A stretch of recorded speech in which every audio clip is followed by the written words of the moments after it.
Hey you gassy glamours, and welcome back to another episode of 90 Day Fiancé The Last Resort. This week is part 2 to the tell-all, and I'm sure you guys can tell that I'm literally in the same shirt, makeup, and everything. Yes, I'm still sick. Another video filled of coughs and runnies. I'm sure I'll edit all that out for you, so let's just get right into this. Last week we start off with Brandon and Julia just admitted, well, the producers just outed her anyway, for saying that not only did she cheat on Brandon that one time, but it happened again a second time with another dude. So they start off right from there, and Julia goes on to explain that she only kissed the dude. And Jasmine throws a wrench in there, being like, did you guys kiss? Or you guys French kissed? And Brandon is like, I do not want to know. Don't even say anything. But Julia goes on to explain why she did it. She said that her and Brandon got into a big fight, so she figured they weren't even together anymore, even though at this point they were engaged. So they just got into a fight, and instead of just speaking to him, she went and started talking to another dude and started making out with that person. And for some reason in her head they weren't together, but in his head they were. Did you not reach out to old dude? Like what? Bitch,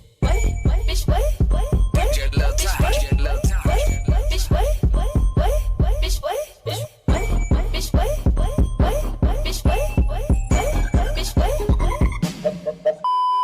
But Brandon's parents are still on the call, and again, them drinks are flowing. So they're pretty chill about the situation, and they just give Brandon the advice to just try to move past this and to forgive her, because at the end of the day, she did end up choosing Brandon. But Brandon is like, this is still unfair. Like, I've had to apologize for calling her a whore, but she is a whore. So Shauna is like, oh, you probably want an apology, huh? So Julia decides to go ahead and apologize to him and tells him that she didn't mean to hurt him, and they're hugging and kissing all over again. But of course their advice is just to move past this. They love each other and just try to trust her again. And he says that he can't 100% trust her right now, which understandable, and she even accepts that too. She understands. But he says he just needs time to process this all, and with that, that's the end of their part. Now they move on to Rob and Sophie, and I'm sure they just set Shauna up for these questions, but she immediately doesn't even ask how they are or anything. Let's now move on to Rob and Sophie. Sophie, you look beautiful. Thank you. A little different. I mean, I did a little something. What'd you do? Got my boobs done. How do you feel? I feel great. I feel really good. Yeah. I feel like, just in general, I'm a lot more like confident. You in my showed him your new boobs. I just showed him in the changing room because he hadn't seen them yet. Just. But why? Why would you do that? Why would you do any of that? Now Shauna brings up them having schmecks, and they go on to say after the retreat, for some reason they went to Disneyland together, and they just went as friends, and them just going as friends with no relationship problems made Sophie catch feelings again. They didn't do it then, but months later after that Disneyland trip, they went and filmed Between the Sheets, and that very first night they got it on, and from there they just kept doing it. And Rob goes on to say that they were doing it for a while, but for some months now they haven't, because Sophie, of course, started growing all these feelings, but was like, no, Rob, we can't be together. So she ended up just ending it. Now, Shauna goes on to ask Rob how long he waited until he started dating again after the retreat, and he was sitting there like, and again, Josh interjecting himself. He was like, oh yeah, that's my boy, you know, he waited a really long time, yeah. And Rob is like, oh yeah, I waited a really long time, like a really long 3 months. Yeah, a whole long 3 months. I don't know about you guys, but 3 months be feeling like a week to me. That's not a long time at all, especially when you were just married. And it turns out that was just the amount of time for you guys to be doing it again too. So you were single for 3 months, then started getting back with your ex-wife, and then was like, oh, it's also time to also start dating. What? And not only that, the girl that he started dating was also British. So of course Sophie was feeling some type of way because they just started doing it again, and he found another British girl. Come on now, dog. Come on, man. Now Shauna goes on to ask Sophie the same thing, how long she waited, and Sophie also said she just waited a few months, but she was dating 2 people, a girl and a guy. And this is where Rob starts snickering and is like, tell him what happened. And Sophie is just trying to curve around the situation. She's like, yeah, so the girl had a kid and the guy had a kid. And Rob is like, and what happened to those people? So something definitely went down, but she is trying to stay off that subject. She's like, Rob, no. But everyone everybody's like, come on, this is the tell-all. What are you here for? Say something. But she's like, no, I don't want to say it. So Rob is like, you know what? I'm gonna go ahead and say it. Hopefully you forgive me, but this shit is funny as heck. So he goes on to explain that she was dating a girl and a guy, and they both had a kid, but it turns out that was both of their kid. So she was dating the baby mama and the baby daddy at the same time, and somehow she didn't know. But they get off of that topic really quick. I would have loved to hear more about that, but she moves on asking Sophie, do you think that you guys can stay friends? And even after Sophie went and showed him her cha-chas and was like rubbing all over him, she's like, no, we can't be friends. We can't do that. And what are you showing your chi-chis for? And then she asks Rob, are you guys gonna get the divorce? When is it gonna happen? And he's like, it's inevitable. So yeah, we're gonna get a divorce. And they basically are like, we can't talk to each other ever again. And Natalie, I don't know why she interjected herself. And Rob is a great guy. Yeah. Thank you. You deserve good stuff. I appreciate it. I believe Sophie also might be a good person. Just lost a little bit. It's funny coming from Mrs. Straightjacket over here. But Shauna cuts the tension and tries to bring up some more drama and is like, so we heard a rumor during the behind the scenes of Between the Sheets. And she goes on to show a clip of Jasmine speaking to Julia. I always defend my producers. Yeah, they're all so nice. They all love me. And I love them all. Sugar producers. So they had sugar daddy. Who say that? She told someone and that person told me. I don't know the details, but I know that he's like a rich guy. Really? And he's like banging her. I think you're lying. Sophie, those are some major allegations from Jasmine. Who is the guy she's talking about? My 93-year-old sugar dad. What? He's actually turning 94 this year. Oh. Okay. Is it a joke? Yes, it's a joke. Obviously. Okay, I was like, my sarcasm is very strong because I'm English. So yeah, that didn't really go anywhere. But you know what? This little drama caused a lot more drama down the line. So maybe it was a good thing they brought this up, because this was becoming one big snooze fest there for a second. And in fact, it starts now. Sean asked Jasmine where she even got that information from. And this girl is like, it's top secret. I can't tell anybody. I'm not trying to oust anybody. And Rob, in 2 seconds, is like, hell to the no. I know exactly where she got that from. But Rob explains that during the retreat, one time Jasmine was outside crying, so he goes out there to comfort her, and after all that, they're chopping it up, and Jasmine is like, how does Sophie afford everything she has? And Rob is like, I don't know, I'm not sure about that. And Jasmine's like, oh, maybe she has a sugar daddy. So she got that sugar daddy thing by herself? From herself? To herself? And you can tell Rob was not lying about this by the way Jasmine reacted. She just came out because she was pissed off at me. I ruined your marriage. I'm so sorry. I'm so sorry. It's not cute, bro. That ain't So sorry. But Sean cuts this real quick and is like, you know what? I'm tired of y'all. I need a cigarette. I need a break. Y'all go to lunch, all right, kids? Now, they do have a little segment in between where they're having lunch and some weird stuff is happening. None of it's important, so I'm just gonna go by it really fast. They have a part where Brandon and Stacy are talking about his segment and everything. Yada, yada. He's heartbroken, whatever. Julia comes out in a freaking dog mask, doing some weird-ish. And apparently this is Brandon's dog mask. This has got to be a part of his OF, because what the hell is this and why did you bring it here? The Jasmine goes into a room and calls Matt, and she's going off being like, they're calling my baby a bastard. And then Matt is like, how dare they? Gino was the one that accepted the open marriage. He was the one that was cool with it.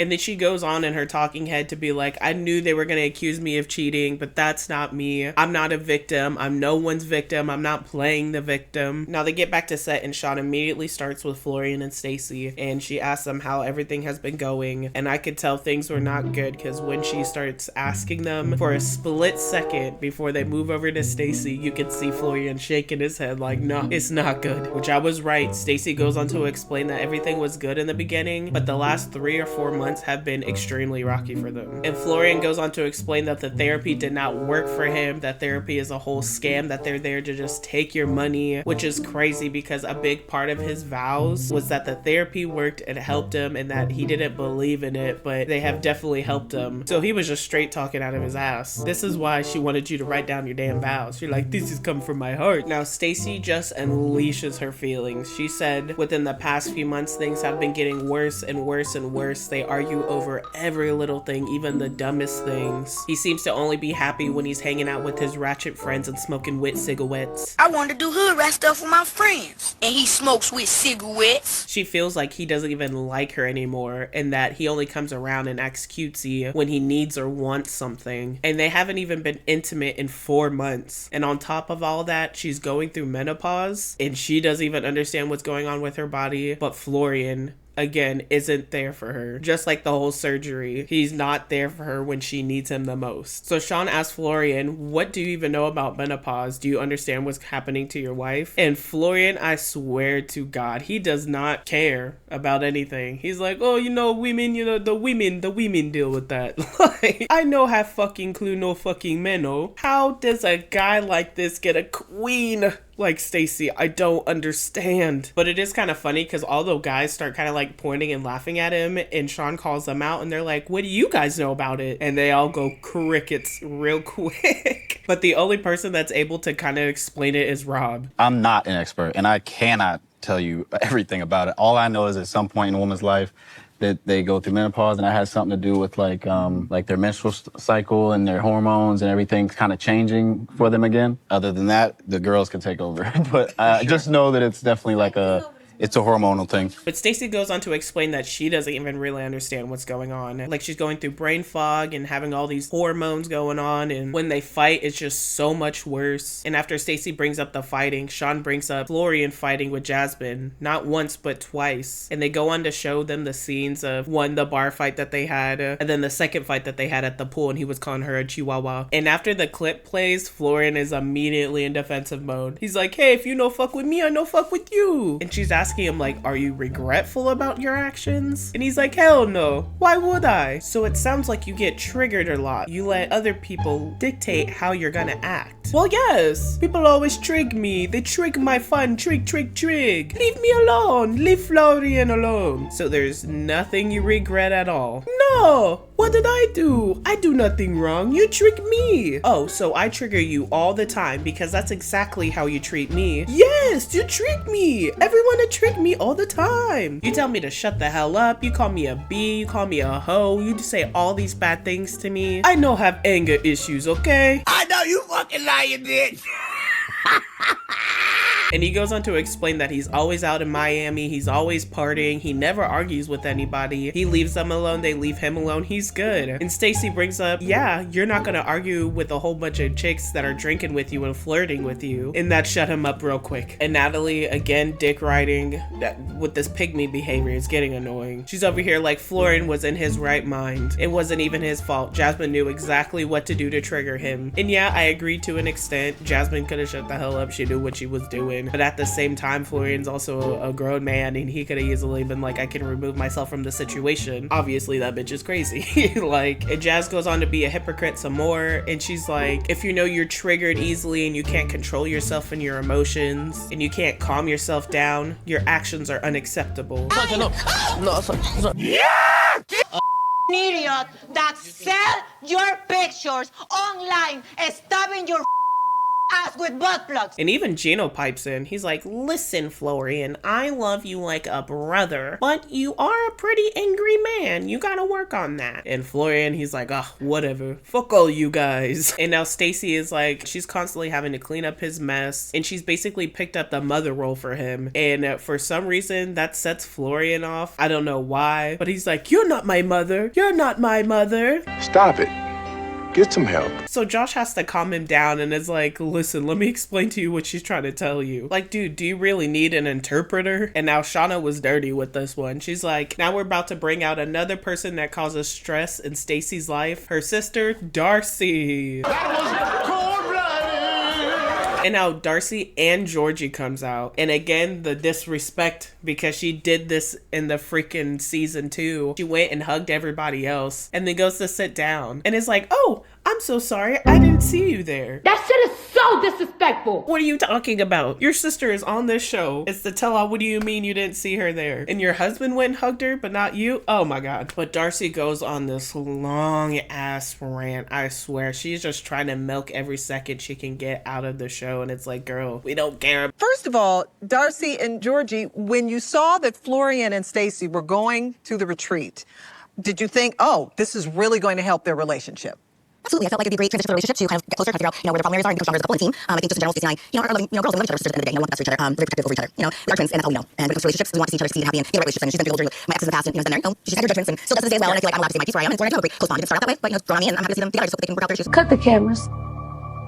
Dead ass. And now Sean asks her about the whole boundaries thing, the calling him all the time. She's like, do you feel like you disrespected or crossed a boundary with that? And of course, Darcy's like, no, I did not. I like to call Florian and vent to him and share all my feelings and spill everything to him and not my sister. When I have something to say and I need to share a piece of myself, I call Florian because he's a better person than my sister. But Stacy goes on to explain again everything that she's gone through, everything she's going through right now. She wished she just had somebody there to be with her. And the last thing she's gonna do is call GEORGI and vent to her about her feelings. And Darcy tries to bring up that, yeah, she does call GEORGI like that. And I know she's lying. I know she is. Even Stacy's like, I do not call your husband like that. Now, Shauna just asked GEORGI, do you think they're spending too much time together? Do you think their connection is too tight? And of course, GEORGI's gonna say, no, I don't think so. Because he don't want to spend time with Darcy. He don't like Darcy. He don't want to be with her. She is just the bank hunty. I'm sorry to say, but if you watch Darcy and Stacy, we already know what GEORGI and Darcy got going on. This is not love. So of course he's gonna be like, no,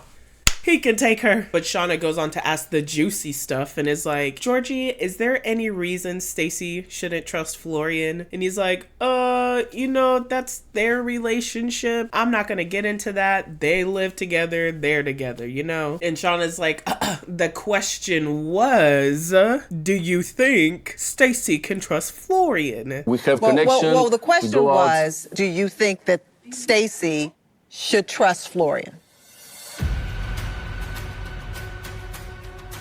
Maybe not. I don't think 100%. I'm not surprised, motherfuckers. We're not gonna get to see what actually happened until next week. Technically, this week. The episode comes out tomorrow as I'm filming this, so I can smell the failure. My biggest mistake was to trust you. You call me a You acted like one. Shots fired. I'm really done. Do you think that Ari held on to Benny's passwords? Can we both admit that part of the reason I changed that password is to protect you? Some of the people that have been involved with Binyam are opportunists. She tried to extort Binyam. I mean, if you, I want to say like yes or no. It's yes or no, Benny. Natalie was calling my ex-wife names, calling her a hooker. I never called her that. Oh, yes, you have. She was attacking me. You're a liar. You're a scam artist. Just shut up. Wow. What the? Now for every like and subscribe I get, I'll get a little power boost to help me edit these videos even quicker. So please help a brother out. But as always, thank you guys for coming and watching. It's always appreciated. You guys have a beautiful day. Bye.